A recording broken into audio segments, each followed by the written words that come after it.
아멘. 이 시간에는 예수께서 숨어 성전에서 나가시니라는 좀 다소 긴 제목으로 하나님 말씀을 증거하겠습니다. 요한복음 7장과 8장은 서로 연결되어 있다고 말씀을 드렸고요. 그래서 오늘 본문 말씀은 요한복음 7장에서부터 이어져 온 예수님과 유대인 사이의 그 논쟁의 결말이라고 우리가 볼 수 있는데, 그 논쟁의 주된 내용과 주제는 예수님의 정체를 밝히는 것이었습니다. 그러나 그 논쟁에 참여했던 유대인들의 본심은 예수님을 제거하는 것이었습니다. 요한복음 7장 1절을 보시면, 그 후에 예수께서 갈릴리에서 다니시고 유대에서 다니려 아니하심은 유대인들이 죽이려 함이로라. 아멘. 자, 여기서 유대인이란 종교 지도자들을 비롯하여 예수님을 대적하는 세력을 아우르는 표현이라는 거, 참고로 다시 한번 말씀을 드리고요. 당시 이 유대인들이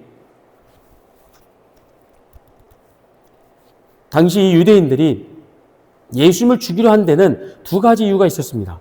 첫째는 예수님께서 율법을 재해석하며 종교 지도자들의 권위에 도전했다는 것, 이게 첫 번째 이유고, 둘째는 하나님과의 친밀한 관계를 강조하면서 스스로를 하나님의 아들이라 주장한 것이었습니다.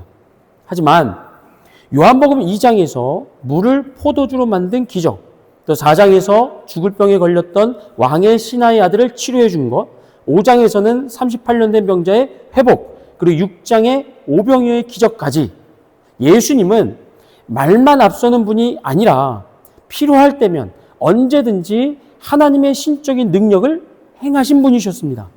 게다가 주로 유대 사회에서 소외되고 무시받는 사람들 편에 서서 하나님의 사랑과 은혜를 보여주었기 때문에 유대인들의 이런 노골적인 적개심에도 불구하고 백성들 사이에서는 예수님의 인기가 나날이 높아져만 갔습니다.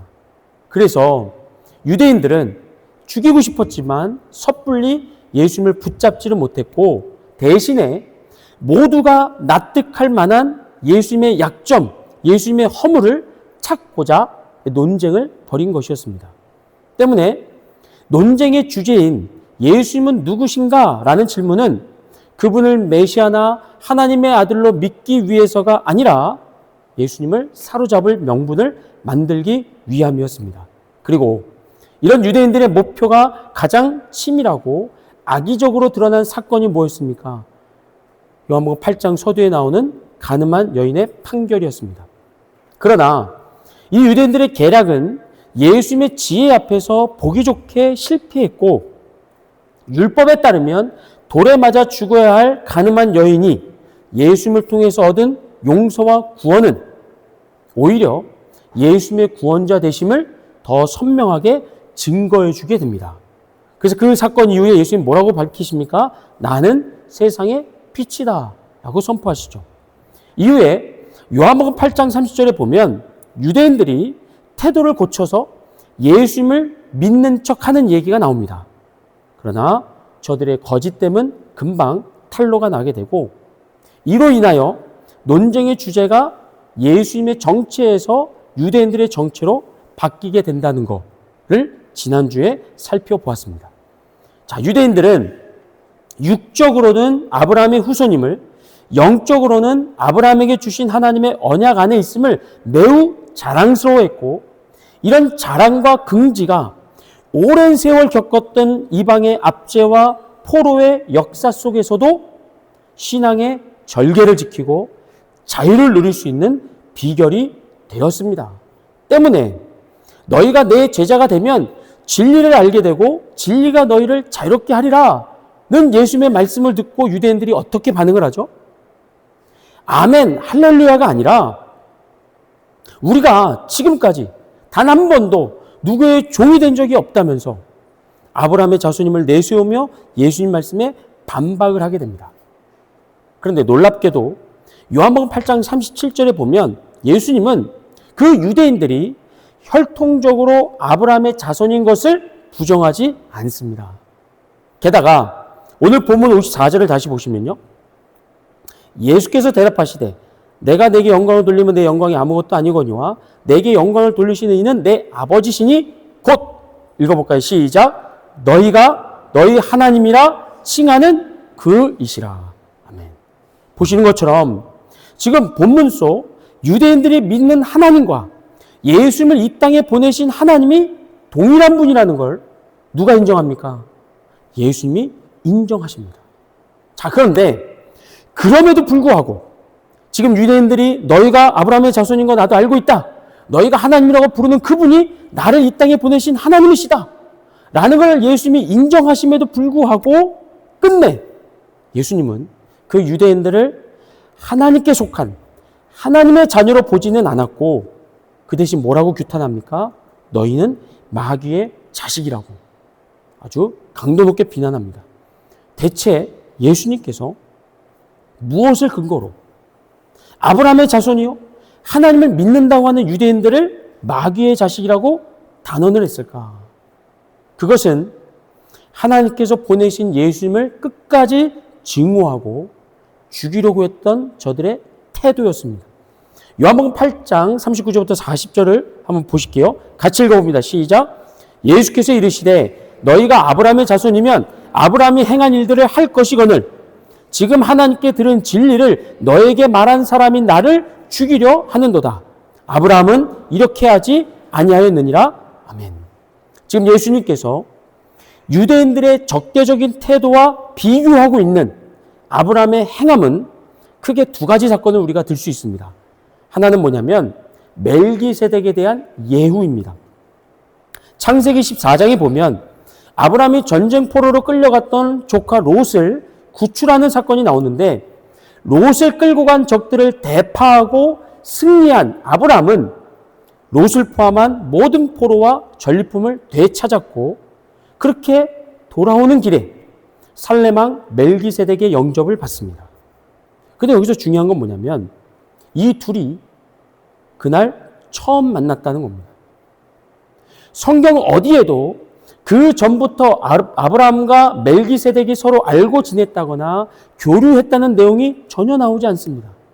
그런데도 처음 만난 자리에서 멜기세덱이 아브라함을 축복하면서 이 승리가 너의 승리가 하나님께로부터 왔다는 것을 선포할 때 아브라함이 어떻게 하죠? 요한복음 8장 속에 있는 유대인들이 예수님께 한 것처럼 죄송합니다. 갑자기 말이 헛나올 뻔했습니다. 당신이 언제 나를 봤다고 나를 아냐고 나를 왜 축복하냐고 따지지 않았다는 겁니다. 아브라함은 멜기세덱을 하나님의 제사장으로 인정하고 축복을 받았고요. 이후에 그가 거둔 전리품의 11조를 드리면서 그를 보내신 하나님께 멜기세덱을 아브라함에게 보내신 하나님께 영광을 올려드리게 됩니다. 처음 만났는데 하나님의 이름으로 축복하는 것을 받고 11조를 드렸다는 거예요. 이어 창세기 18장에도 보면 예고 없이 하나님께서 보낸 사람들이 아브라함의 장막을 반문하게 됩니다. 근데 그때도 아브라함은 그들을 극진히 대접을 했고 처음 만난 그 사람들이 전하는 하나님의 말씀, 사라가 임신하여 아들을 낳을 것과 소돔과 고모라에 대한 심판에 대하여 아브라함은 전혀 의심하지를 않았습니다. 이렇게 아브라함은 그를 찾아온 하나님의 이름으로 그를 찾아온 하나님의 사람들에 대하여 환대와 순종을 통해 하나님께 그가 속한 사람이요 하나님의 자녀임을 입증했다는 겁니다. 자, 그런데 예수님은 창세기에서 아브라함이 만났던 멜기세덱이나 또 18장에서 방문했던 그 사람들과는 차원이 다른 분이었다는 겁니다. 앞서 언급을 했듯이 예수님은 놀라운 기적과 능력 그리고 율법의 재해석을 통하여 하나님으로부터 보냄받은 자임을 넘어서서 메신저로서가 아니라 성자 하나님 되심을 아낌없이 유대인들에게 보여주었습니다. 그리고 자신의 정체를 숨기지 않고 분명히 말씀하셨습니다. 나는 세상의 빛이라. 나는 스스로 온 것이 아니라 하나님 아버지께서 나를 이 땅에 보내셨다라고 그들한테 정체를 밝혔다는 거예요. 뿐만 아니라 요한복음 7장과 8장에서 예수님이 강조하신 내용이 또 있는데 뭐냐면 자신의 개인적인 영광을 조금도 추구하지를 않았다는 겁니다. 말씀을 보세요. 제가 모아놨는데 예수께서 대답하여 이르시되 내 교훈은 내 것이 아니요 나를 보내신 이의 것이니라. 나를 보내신 이는 참되신 이. 나는 항상 그가 기뻐한 일을 행함으로 내가 내게 영광을 돌리면 내 영광이 아무것도 아니오니와 내게 영광을 돌리시는 이는 내 아버지시라. 이처럼 예수님은 자기 자신을 높이기보다 늘 하늘에 계신 하나님, 그분을 이 땅에 보내신 그 하나님 아버지께 영광을 올려드렸고, 요한복음 7장과 8장에서만이 아니라 엄청난 기적과 능력을 행하실 때마다 자기가 영광을 취하지 않고 그 능력을 부여하신 하나님께 영광을 올려드렸습니다. 그렇게 예수님은 단 한 번도 사람들 앞에서 유세를 떨거나 교만하게 행동하지 않으셨고, 재물을 탐하거나 세상의 인기와 명예에 전혀 욕심을 내지 않으셨습니다. 대신에 하나님의 아들답게, 성자 하나님답게 말과 행동에 흠이 없는 그런 완벽한 삶을 이 땅에서 사셨다는 겁니다. 그러나 그런 모습을 지켜보면서도 유대인들은 예수님을 아브라함처럼 환대하거나 그분의 말씀에 순종하지를 않았다는 겁니다. 그리고 그런 유대인들의 삐딱한 태도는 마지막까지 계속됩니다. 오늘 읽었던 본문 말씀에서 48절에 보면 유대인들이 예수님을 가리켜서 뭐라고 조롱합니까? 네가 사마리아 사람이요? 귀신 들린 자가 아니냐? 여러분, 이 표현은 단순한 욕이 아니라요. 사마리아 사람이라고 한 거는 너는 유대인의 적이라는 뜻이고, 귀신이 들렸다는 말은 그것보다 더 심한 저주를 퍼부는 말이었습니다. 그리고 52절부터 53절에서는 예수님이 쭉 앞에서 말씀하신 거 다 무시하고 예수님을 통해 얻는 구원, 이걸 꼬투리를 삼았고, 57절에서는 예수님의 연소함을, 그리고 59절에서는 가늠한 여인을 겨냥했던 돌을 들어서 예수님께 던지려 하는 등 요한복음 7장 1절에 기록된 예수님을 향한 유대인들의 증오와 적개심은 논쟁이 깊어질수록 더 심해지게 됩니다. 아무리 말로 설명하고 삶으로 보여줘도 예수님과의 관계가 도무지 개선되지 않는 이런 유대인들의 모습을 보면서 그 이유가 무엇일까 질문해 본다면, 우리가 지난주에 말씀드렸듯이 그들은 하나님의 자녀가 아니라 마귀의 자식이었기 때문입니다. 자, 그런데 오늘 본문에서 우리가 이제 요한복음 7장과 8장을 마무리하면서 이런 유대인들의 진짜 정체와 그것을 뒷받침하는 그들의 삶의 모습, 태도보다도 마지막으로 우리가 더욱 주목해 볼 것은 뭐냐면 예수님의 무력한 모습입니다. 무력한 모습. 오늘 본문 59절을 같이 읽어봅니다. 시작. 그들이 돌을 치려 하거늘 예수께서 숨어 성전에서 뭐합니까? 나가시니라. 여러분, 유대인들이 예수님을 돌로 치려고 하자 예수님은 그들과 맞서 싸우지 않고 자리를 피하셨습니다. 물론 여기서 우리말 숨어로 번역된 헬라어 동사는 수동태로 되어져 있습니다. 뭐냐면 예수님이 겁이 나서 숨었다가 아니라 숨겨졌다는 뜻입니다. 다시 말하면 아직 예수님이 죽으실 때가 아니었기 때문에 하나님께서 유대인들의 그 유혹으로부터 예수님을 보호하시고 감춰주신 것이었습니다.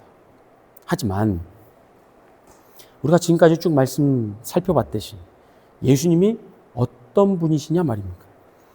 비록 인간의 몸을 입고 계시긴 하지만 그분은 성자 하나님이셨습니다.